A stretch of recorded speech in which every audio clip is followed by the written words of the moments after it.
여러분 안녕하세요. 아버지굴 매일 성경 읽기 여호수아서 말씀 묵상 훈련 함께 하고 있습니다.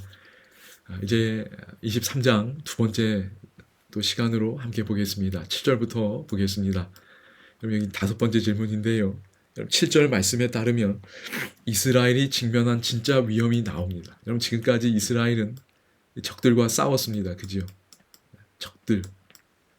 적들과 군사적으로 싸웠어요. 물리적으로 충돌했습니다. 그런데 이제 다 점령하고 또 정착해서 이제 살게 됩니다. 근데 진짜 위험이 있어요. 진짜 위험이 뭘까요? 그것은 어떤 적대감, 이거 진짜 위험 아닙니다. 군사적 위협, 이것도 어쩌면 진짜 위협이 아닐 수 있어요. 이건 사실 지금까지 싸워서 다 이긴 겁니다. 그런데 이제 정착해 살면서 이스라엘이 직면하게 되는 진짜 위험이 7절에 나와 있어요. 7절이 뭐지요? 너희 중에 남아있는 이 민족들 중에 들어가지 말라. 그들의 신들의 이름을 부르지 말고 맹세하지 말고 섬겨서 그것들에게 절하지 말라 그랬어요. 그럼 이제 이스라엘에게 직면한 놓여있는 진짜 위험은 적대감이나 이런 군사적인 위협이 아니었습니다. 오히려 이방 민족들의 우호적인 태도였어요. 야, 이제 우리 좀 그만 싸우고 함께하자.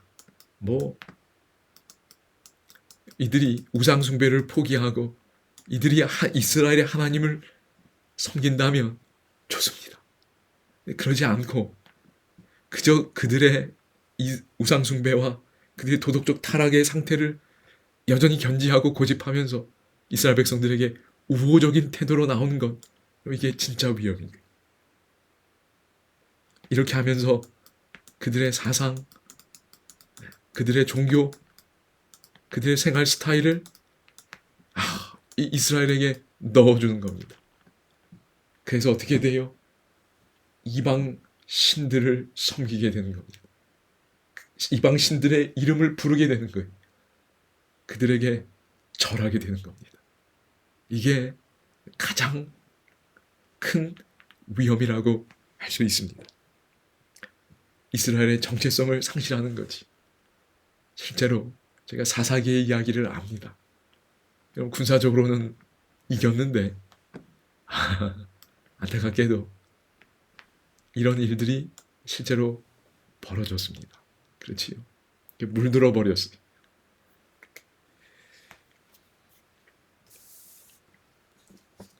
오늘 저희들도 이런 위험 갖고 있다고 생각이 됩니다. 여호수아가 그래서 이런 위험을 이겨내는 방법이 무엇인지를 말해줍니다. 8절 11절 뭐라고 얘기하나요? 오직 너희의 하나님 여호와께 누구에게요? 언약에 신실하셨던 하나님께 뭐하라고 그러지요? 가까이 하라고 이야기합니다. 그러니까 단순히 이런 이방의 어떤 문화나 사상 또 신들 그들을 멀리할 뿐만 아니라 하나님께 가까이 하라는 거예요.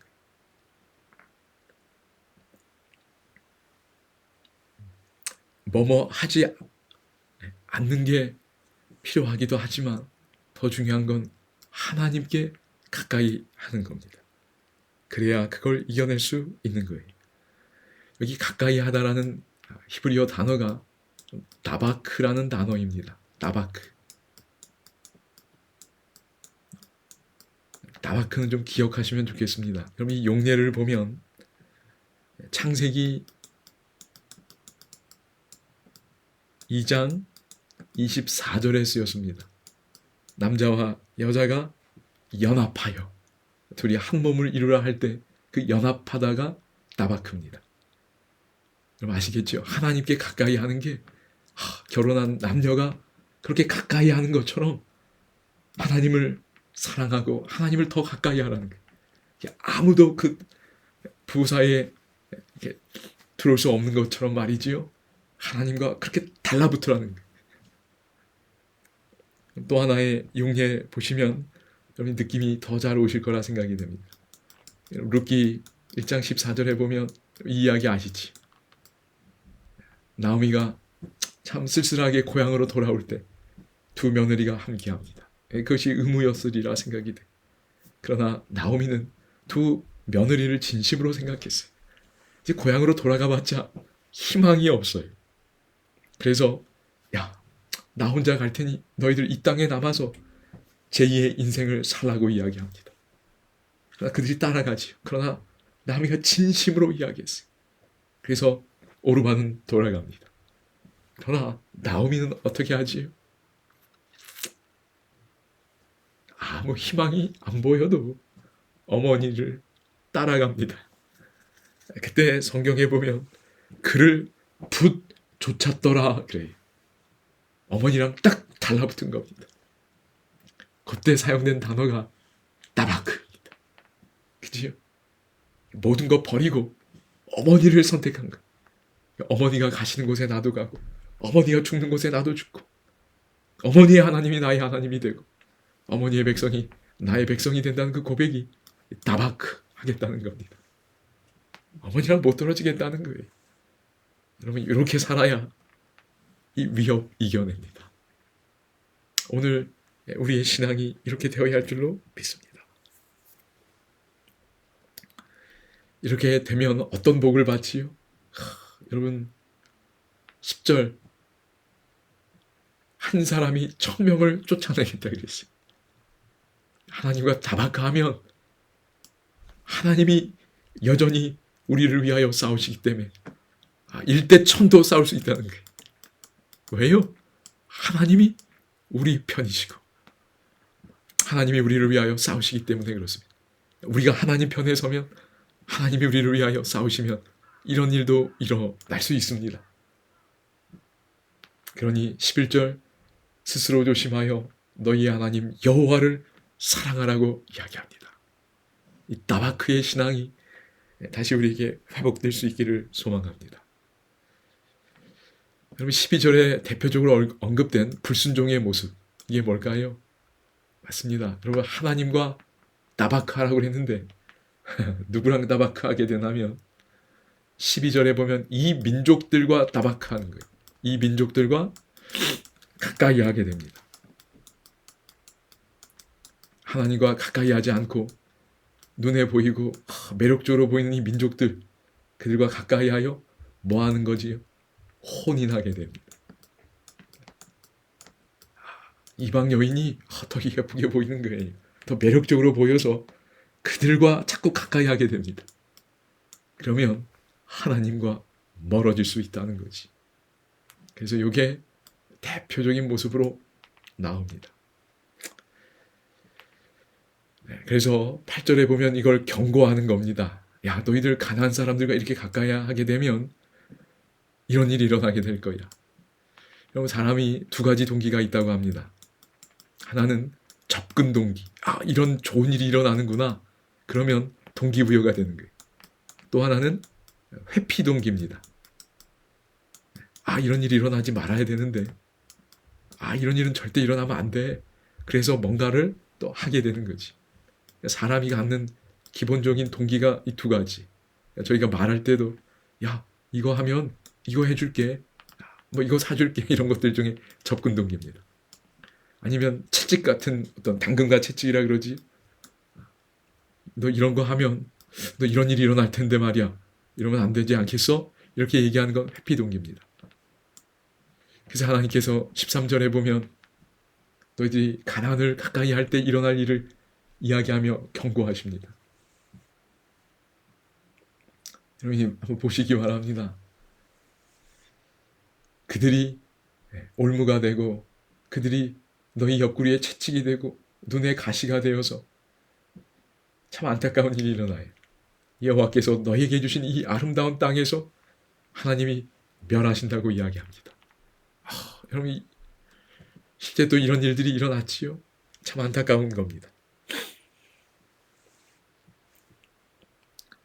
여러분 이제 계속해서 보겠습니다. 14절 16절 이 회피 동기가 작동될 수 있도록 하나님이 경고하시는 게 여호와의 신실하심의 두 가지 측면이 뭐지요? 맞습니다. 하나님이 복을 내리십니다. 복을 내리시는 데 있어서 신실하시고, 그런데 또 뭐 하는 데 있어서도 신실하시지요? 맞습니다.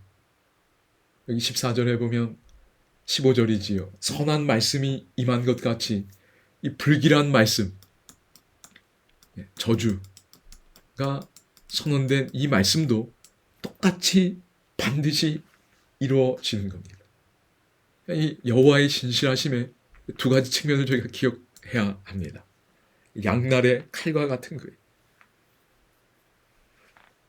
하나님은 죄에 빠진 이스라엘 백성을 그대로 두실 수 없습니다. 그래서 죄 가운데 있는 백성이 돌아올 수 있도록 언약의 저주를 내리는 데 있어서도 신실하실 겁니다. 돌아오라는 겁니다. 그래서 여호수아서는 우리에게 이 내용을 분명히 강조해서 이야기하고 있습니다. 참 안타까운 장면이에요. 여러분, 이스라엘 백성들이 가나안 사람들을 진멸하는 일을 했습니다. 그렇지. 왜냐하면 하나님의 심판이기 때문에 그렇습니다. 그런데 이 가나안 사람들에게 임했던 그 동일한 심판이 우상을 숭배하고 도덕적으로 완전히 하나님의 형상을 잃어버리고 그 동일한 심판이 이제 똑같이 이스라엘에게도 임할 수 있다는 경고입니다. 하나님의 특정 편을 드실 수 있는 게 아니라는 거지. 하나님의 그 품성에 맞게 하나님은 심판하시고 회복시키기 위하여 그들에게 언약의 저주도 동일하게 내리실 수밖에 없는 겁니다. 하나님은 죄와 싸우시는 분이라는 걸 저희가 기억해야 할 것입니다.